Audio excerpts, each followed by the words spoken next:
হওয়ার একমাত্র কারণ হচ্ছে আমাদের সবসময় গার্জিয়ানরা একসাথে বসা হয় না, আলোচনা হয় না, এই জন্য। তো একসাথে বসা এবং যেহেতু আমরা পরীক্ষা দিয়েছি, এই পরীক্ষার একটা ফলাফল জানানো, তারপর আমাদের পড়ালেখার মান কিভাবে আরো বাড়ানো যায়, কিভাবে আপনারা আমাদেরকে পরামর্শ দিতে পারেন, এই বিষয়গুলো নিয়ে আজকে আমরা আলোচনা করব ইনশাআল্লাহ। তো আমরা যে পরীক্ষাটা, এই দ্বিতীয় সময় পরীক্ষা কিছুদিন আগে নিলাম, এটা একটু সংক্ষেপে নেওয়া হয়েছে মৌখিক আকারে, আর এর ফলাফলটাও আমরা খুব ছোট আকারে দিচ্ছি, মানে সবাইকে কোনো ধরনের পুরস্কার আকারে দেওয়া হচ্ছে না এবং সবার হাতে হাতে একটা করে আমরা কাগজ দিতে পারছি না, যেহেতু আমরা পরীক্ষার ফিটা অনেক কম নিয়েছি। আর আমরা আমাদের এই মাদ্রাসাটা গত বছর 2024 সালের শুরুতে 2024 শুরুতে আমরা বোর্ডের অধীনে করেছি। এতদিন কিন্তু কোনো বোর্ড ছাড়া ছিল। এখন আমরা মেধাপুর মাদারিস আল আরাবিয়া এই বোর্ডের অধীনে দিয়েছি। আর আমরা এখন থেকে বার্ষিক পরীক্ষাগুলো অন্য বড় মাদ্রাসায় গিয়ে দিব, কারণ যেহেতু আমরা বোর্ড করেছি, তো বোর্ড করার কারণে বড় বড় যে মার্কাজগুলো আছে, বড় বড় যে সংস্থানগুলো আছে, মাদ্রাসাগুলো আছে, প্রতিষ্ঠানগুলো আছে, ওখানে গিয়ে আমরা পরীক্ষা দিব। তো শেষ পরীক্ষার ফিটা বোর্ডওয়ালারা একটু বেশি দিবে, তো কারো যেন কষ্ট না হয়। অনেকের জন্য 200-400 টাকাও কষ্ট হয়ে যায়। তো আমরা এই দ্বিতীয় সাময়িকে যদি একটু বেশি দিতাম, তো বোর্ড পরীক্ষার মধ্যে আবার বেশি লাগবে, অনেকের জন্য কষ্টকর হয়ে যাবে। এই দিকটা বিবেচনা করে আমরা পরীক্ষার ফিটা দ্বিতীয় সাময়িকে অনেক কম নিয়েছি। যাই হোক, এখন আমরা ফলাফল ঘোষণা করছি খুবই সংক্ষেপে। আমাদের যে শিশু শ্রেণী আছে, শিশু শ্রেণীর মধ্যে প্রথম হয়েছে মোহাম্মদ তাহসিন।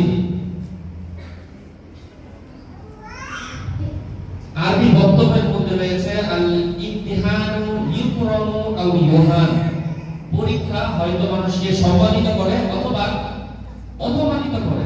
অপমানিত তার মানে এই না যে সে আর পড়বে না, এখান থেকে সে যেন ইন্সপায়ার হয়, তার মনে যেন আরো আগ্রহ জাগে, সে আমি আরো ভালো করে পড়বো। যারা দ্বিতীয় হয়েছে, তৃতীয়, চতুর্থ, পঞ্চম, আমাদের আগ্রহ এমন থাকলে হবে না যে আমাদের পরীক্ষা কম হয়েছে তো আমরা পিছনে আছি, পিছনেই থাকবো, এমন যেন না হয়।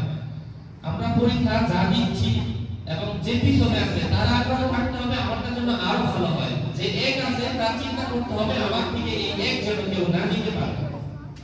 তো যাই হোক, প্রথম শ্রেণী অর্থাৎ শিশু শ্রেণীর মধ্যে তাহসিন অনেকদিন যাবত সময় দিচ্ছে। আগে নিয়মিত আসতো না, এখন খুবই নিয়মিত, যার কারণে সে অনেকটা শিশু শ্রেণী শেষ হওয়ার পরে ওয়ানের কাছাকাছি আর কি, লেখাপড়া অনেক ভালো। এই হিসাবে তাহসিন হচ্ছে 1।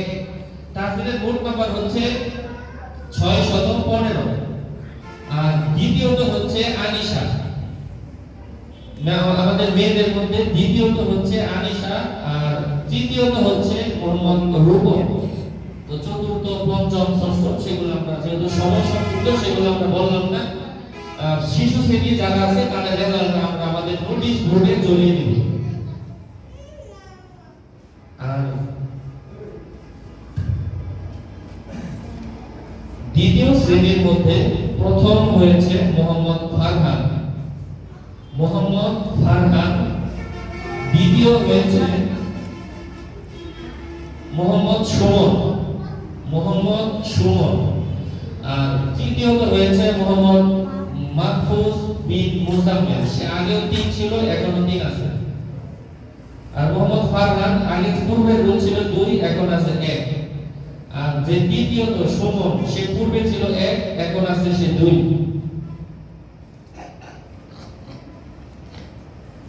চতুর্থ শ্রেণীর মধ্যে আমাদের প্রথম হয়েছে মোহাম্মদ বিল্লাল হোসেন। বিল্লালের মোট নাম্বার হচ্ছে 270। অনেকগুলো নাম্বার হওয়ার কথা, সবারই কমের মধ্যে তার মধ্যে সবচেয়ে ভালো হচ্ছে বিল্লাল। দ্বিতীয়ত হয়েছে মোসাম্মদ জুলফা আক্তার। আর তৃতীয়ত মোসাম্মদ মিষ্টি আক্তার, সে আজকে অনুপস্থিত। পঞ্চম শ্রেণীর মধ্যে প্রথম হয়েছে মোসাম্মদ ফাহিমা আক্তার, আর দ্বিতীয় হয়েছে মোহাম্মদ ফাহিম।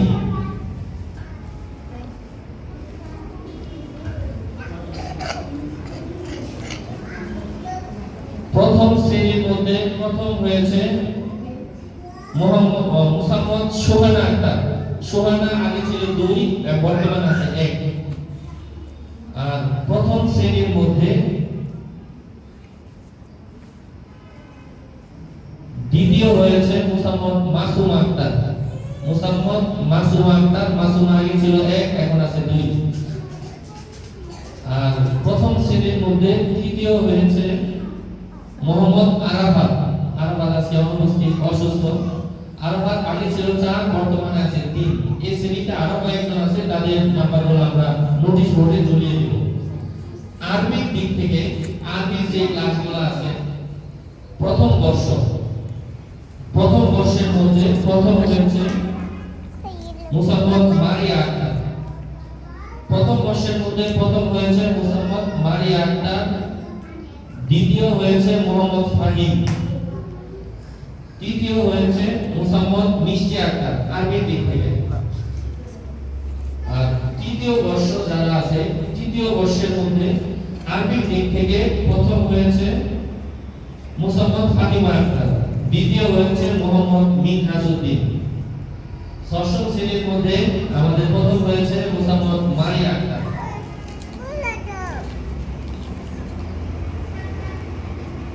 যেহেতু আমরা দীর্ঘদিন যাবত এই প্রতিষ্ঠানটা ছাত্রগণ, তারপরেও আমরা চালিয়ে যাচ্ছি, অন্যান্য মাদ্রাসার মতো আমরা খুব বেশি বেতন নিচ্ছি না। এজন্য যারা আমরা বেতনগুলো দিচ্ছি অবশ্যই নিয়মিত দেওয়ার চেষ্টা করব।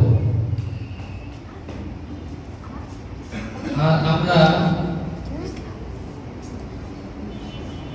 আমাদের মাদ্রাসার ভর্তি কার্যক্রম, যেহেতু আমরা পরবর্তীতে আমাদের বোর্ড পরীক্ষা, পড়ালেখার দিকে বেশি সময় দিতে হবে, আবার আমরা সবসময় একত্রিত হতে পারি না। এজন্য যেহেতু মাদ্রাসা সবসময় বার্ষিক